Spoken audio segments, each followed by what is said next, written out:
क्या है हिंदू, हिंदुत्व और हिंदूवाद? आजकल इन शब्दों पर बहस हो रही है। कांग्रेस नेता राहुल गांधी ने हाल ही में हिंदू को हिंदुत्व से अलग बताया है।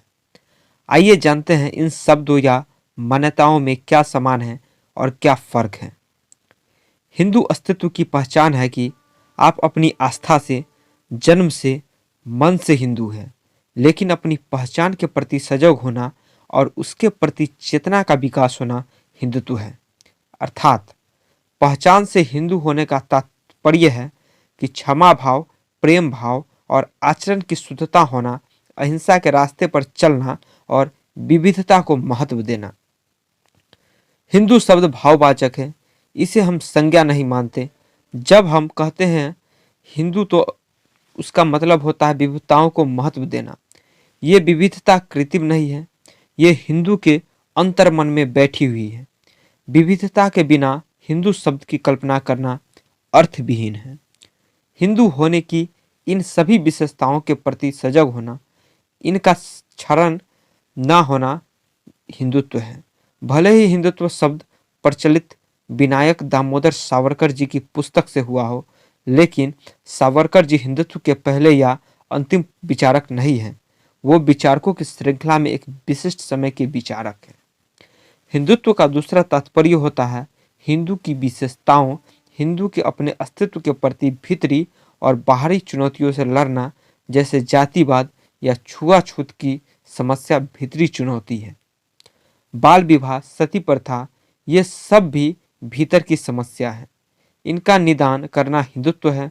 इसी तरह धर्म परिवर्तन, बाहरी आक्रमण जैसी बाहरी चुनौतियों से भी हिंदुत्व अलग अलग समय में अलग अलग तरह से निपटता है और अलग अलग तरह से इसका निदान ढूंढता है। हिंदुत्व की कोई एक स्थिर परिभाषा नहीं है। समय, परिस्थिति और चुनौतियों के हिसाब से हिंदुत्व का स्वरूप बदलता रहता है।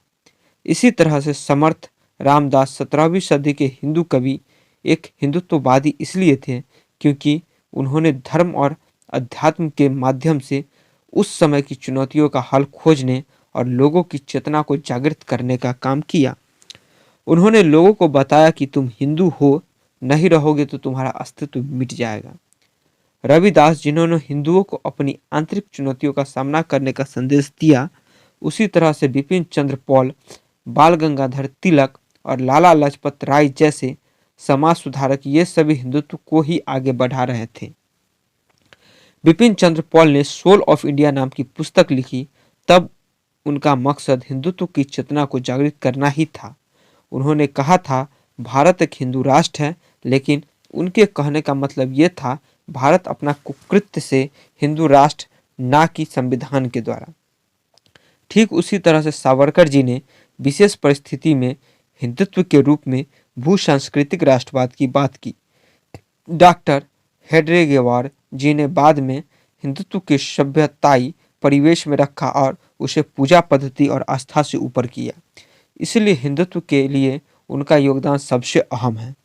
सभ्यता की यात्रा में जो लोग भी भारत के प्रति आस्था रखते हैं, विविधता में विश्वास रखते हैं, इस संस्कृति से जुड़े हुए हैं, विभिन्न पूजा पद्धति के बावजूद सभी अपनी सभ्यताई राष्ट्रीयता से वो भी हिंदू ही है। हम मानते हैं कि हिंदूवाद या हिंदुइज्म नाम की कोई चीज़ नहीं है।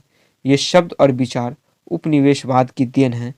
जैसे यदि इस्लामवाद या ईसाईवाद नहीं है, इस्लामिज्म या क्रिश्चियज्म नहीं है, ठीक उसी तरह हिंदूवाद या हिंदुइज्म नहीं है। हिंदुओं को किसी एक वाद या किसी एक रूपी धर्म में बांधा नहीं जा सकता। धर्म और अध्यात्म में बुनियाद अंतर होता है। धर्म व्यवस्थित होता है, उसका एक निर्धारित स्ट्रक्चर होता है। धर्म अपने आंतरिक कानूनों से बंधा होता है और उस धर्म में बने रहने के लिए उनका पालन अनिवार्य होता है, चाहे ये पुस्तक के रूप में हो या पैगंबर के रूप में हो या फिर कर्मकांड के रूप में हो। औपनिवेशिक या सामंती कारणों से हिंदू को एक धर्म का रूप देने की कोशिश हुई, लेकिन वास्तव में यह एक आध्यात्मिक यात्रा है। हिंदुओं की तुलना इस्लाम, ईसाई या यहूदी जैसे शामी धर्मों से करना उचित नहीं। ये दोनों के ही साथ अन्याय है। हिंदुत्व प्रयोग धर्मी है और प्रयोग धर्मिता के कारण भारत एक आध्यात्मिक प्रयोगशाला है।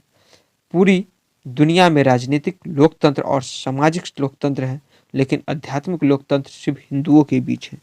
यह आध्यात्मिक बहुलवाद भी है। हम शंकराचार्यों को भी चुनौती दे सकते हैं। आदि शंकराचार्यों को भी मंडन मिश्र से चुनौती मिली। हम किसी को भी अंतिम शब्द या अंतिम व्यक्ति नहीं मानते हैं। यह आध्यात्मिक बहुलवाद सिर्फ हिंदुओं के बीच में ही है, बाकी कहीं भी किसी धार्मिक समुदाय के बीच में यह देखने को नहीं मिलता है। हिंदुत्व की तुलना एक रूपांतरवादी धर्मों के लिए हिंदू को बाद में परिवर्तित करने का प्रयास किया गया। हम मानते हैं कि हिंदूवाद नहीं है। मेघालय के खासी या झारखंड के मुंडा आदिवासी जो तौर तरीके अपनाते हैं वो गंगा यमुना के मैदानी इलाकों के लोग नहीं अपनाते, लेकिन अपनी विविधता के साथ ये लोग हिंदू ही हैं। इन सभी की परंपराओं, दृष्टिकोण और अध्यात्म में अंतर है, लेकिन फिर भी ये सब हिंदू हैं। जहाँ तक आरएसएस और गांधीवाद का सवाल है, आरएसएस और गांधीवाद में समानता अधिक है, अंतर कम है। गांधी जी ने कहा था कि राम राज ही स्वराज है। भारत के ज्ञान की समृद्धि से संसाधन लेकर उन्होंने स्वतंत्रता आंदोलन को परिभाषित किया। आधुनिक दुनिया में महात्मा गांधी पश्चिम और पूर्व के बीच में जो संवाद होता है उसके अहम पात्र हैं। गांधी जी की स्वराज के प्रति धारणा, हिंदू संस्कृति के प्रति धारणा उन्हें आरएसएस की विचारधारा के करीब लाती है। हिंदुत्व शब्द का प्रयोग उन्होंने किया हो या ना किया हो, लेकिन उनके भाव संघ से मिलते थे। महात्मा गांधी की हत्या के बाद संघ ने 13 दिन तक अपनी शाखाएं बंद रखी थी। संघ ने ऐसा कभी भी नहीं किया है। गांधी जी की स्वदेशी, स्वराज और सत्याग्रह की भावना थी, वही राष्ट्रीय स्वयंसेवक संघ की भी भावना है।